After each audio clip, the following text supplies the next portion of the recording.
भारत की जुडिशरी में हमेशा से एक छुपी हुई लड़ाई चलती आई है। एक तरफ जुडिशरी की इंडिपेंडेंस का दावा तो दूसरी तरफ अकाउंटेबिलिटी और ट्रांसपेरेंसी का सवाल। अब एक बार फिर से ये मुद्दा सामने आया है और इस बार आवाज उठाई है जस्टिस मार्कंडे काटजू ने, जो सुप्रीम कोर्ट के रिटायर्ड जज हैं और अपने आउटस्पोकन और कैंडिड बातों के लिए मशहूर है। जस्टिस काटजू ने एक जबरदस्त अपील लिखी है chief justice of India justice BR Gavai को, जिसमें उन्होंने सीधा कोलेजियम सिस्टम को ही चैलेंज कर दिया है। ये वो सिस्टम है जो लगभग 3 दशकों से जजेस के अपॉइंटमेंट्स का आधार बना हुआ है, लेकिन अब उसकी क्रेडिबिलिटी लगातार क्वेश्चंस के घेरे में है। जस्टिस काटजू के शब्द पत्थर की तरह भारी लगते हैं, क्योंकि वो कहते हैं कि अगर सुप्रीम कोर्ट स्ट्रे डॉग्स के लिए सुओ मोटो एक्शन ले सकती है तो जुडिशियल अपॉइंटमेंट्स जैसे बड़े मुद्दों के लिए क्यों नहीं। उन्होंने अपनी अपील में लिखते हुए कहा है, now I am appealing to you to immediately set up suo motu a bench of 11 जजेस of the supreme court to revisit the second and third जजेस case verdicts which set up the collegium system, a system which has fallen into disrepute and which has shaken the confidence of the public in the judiciary. If the Supreme Court can take suo moto action regarding stray dogs, surely this is more important matter. दर्शकों, उनका सबसे बड़ा point ये है कि Indian constitution में कहीं भी कोलेजियम सिस्टम का जिक्र नहीं है। आर्टिकल 124(2) की भाषा में कोट करते उन्होंने याद दिलाया, एवरी जज of the supreme court shall be appointed by the president bye warrant under his hand and seal after consultation with such of the जजेस of the supreme court end of the high court office until he attains the age of 65 years, provided that in the case of appointment of a judge other than the Chief Justice of India shall always be consulted. इस clear wording में कहीं भी collegium का जिक्र नहीं है, सिर्फ consultation की बात की गई है।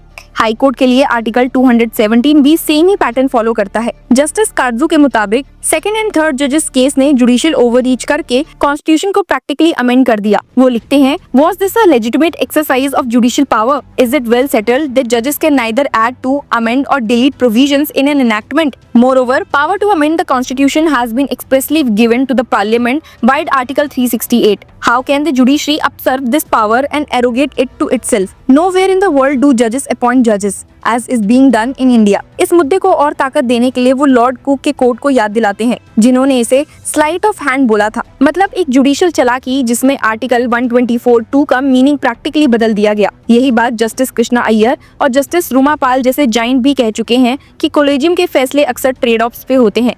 You agree to my men and I will agree to yours. Justice Katju कहते हैं कि ऐसे ट्रेड ऑफ्स ने जुडिशरी के अंदर अनडिजर्विंग अपॉइंटमेंट्स को जन्म दिया है और आज के दौर में तो और भी खतरनाक परसेप्शन बन गया है कि कोलेजियम गवर्नमेंट के प्रेशर के सामने झुक जाता है। जस्टिस काटजू ने अपनी अपील को और ज्यादा मजबूत बनाने के लिए जस्टिस BV नागरत्ना का एग्जाम्पल दिया। उन्होंने लिखा, I regard Justice BV Nagarathna as the best judge in the Indian Supreme Court today. Erudite, upright and totally independent as a judge should be. उन्होंने जस्टिस नागरत्ना के रीसेंट डिसेंट को highlight किया, जिसमें उन्होंने जस्टिस विपुल पंचोली के सुप्रीम कोर्ट एलिवेशन का oppose किया था। जस्टिस पंचोली पे गुजरात में एलिगेशंस थे और उन्हें पटना भेजा गया था एज अ ट्रांसफर। फिर भी जुलाई 2025 में उन्हें बाईपास करके चीफ जस्टिस बना दिया गया, जब 57 और सीनियर जजेस अवेलेबल थे। इसके बावजूद कोलेजियम ने उनके नाम की सिफारिश की और जस्टिस नागरत्ना का डिसेंट वेबसाइट पे अपलोड तक नहीं किया गया। जस्टिस काटजू कहते हैं कि ये ट्रांसपेरेंसी की कमी जुडिशरी की क्रेडिबिलिटी को सीधा नुकसान पहुंचा रही है। उन्होंने जज जेरोम फ्रैंक का भी एक दमदार ऑब्जर्वेशन कोट किया और लिखा, I am unable to conceive that in a democracy it can ever be unwise to acquaint the public with the truth about the working of any branch of the government. It is wholly undemocratic to treat the people as children who are unable to accept the inescapable shortcomings of man-made institutions. Justice Katju कहते हैं कि सच्चाई को दबाने से system ठीक नहीं होता, बल्कि और ज्यादा करप्ट और ओपेक हो जाता है। उनका प्रपोजल सिंपल है लेकिन रेवोल्यूशनरी भी। एक 11 जज बेंच तुरंत बनाया जाए जो सेकंड एंड थर्ड जजेस केस को रिविजिट करे और डिसाइड करे कि क्या कोलेजियम सिस्टम को चलाना चाहिए या कोई नया ट्रांसपेरेंट और अकाउंटेबल सिस्टम बनना चाहिए।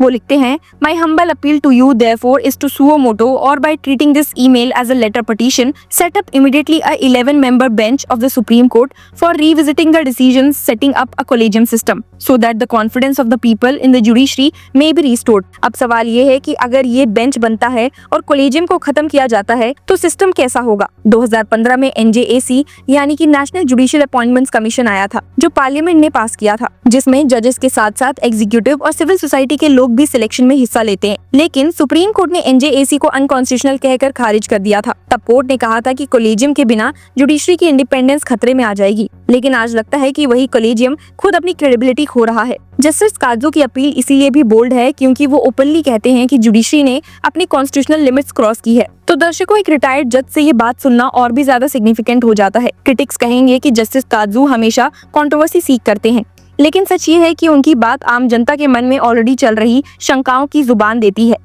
आज लोग देख रहे हैं कि अपॉइंटमेंट्स ओपेक होते हैं, एलिगेशंस के बावजूद रिकमेंडेशंस होती हैं, डिसेंट को सप्रेस किया जाता है और एक close door process public accountability के बिना चलती रहती है। कॉलेजियम पर सवाल उठना किसी एक जज की बात नहीं बल्कि डेमोक्रेसी के बैलेंस का सवाल है। जुडिशरी का इंडिपेंडेंस जरूरी है, लेकिन इंडिपेंडेंस का मतलब अकाउंटेबिलिटी के बिना एब्सोल्यूट पावर नहीं हो सकता। जैसे जस्टिस काजू ने कहा, if the supreme court can take suo motu action regarding stray dogs, surely this is more important matter. ये भी एक शार्प रिमाइंडर है कि प्रायोरिटीज को दोबारा सेट करना होगा। आज इंडिया एक क्रॉस रोड पर खड़ा है। अगर कॉलेजियम सिस्टम वैसे ही चलता रहा तो पब्लिक ट्रस्ट और गिरता रहेगा। अगर उसे रिफॉर्म या रिप्लेस किया जाता है तो एक नया चैप्टर लिखा जा सकता है जिसमें इंडिपेंडेंस और अकाउंटेबिलिटी दोनों का बैलेंस हो। जस्टिस काजू का अपील एक शार्प रिमार्क है जो शायद एक बड़ी डिबेट को इग्नाइट करे। आखिर में सवाल यही बनता है कि क्या chief justice BR Gavai justice काजू के इस बोल्ड अपील को सीरियसली लेंगे और एक 11 मेंबर्स की बेंच बनाएंगे, या फिर ये अपील भी उन गिनती के डॉक्यूमेंट्स में शामिल हो जाएगी जिनका जवाब कभी नहीं आता। जो भी हो, जस्टिस काजू ने एक जरूरी सवाल उठाया है। जुडिशरी के अंदर जुडिशरी कौन गार्ड करेगा और क्या वो गार्डियंस खुद अपनी अकाउंटेबिलिटी को एक्सेप्ट करेंगे? आपका इन लेटेस्ट कंट्रोवर्सीज और जस्टिस काजू की अपील पर क्या कहना है, हमें कमेंट्स में जरूर बताइए। And keep following law chakra for more such legal updates and news. Thank you for watching this.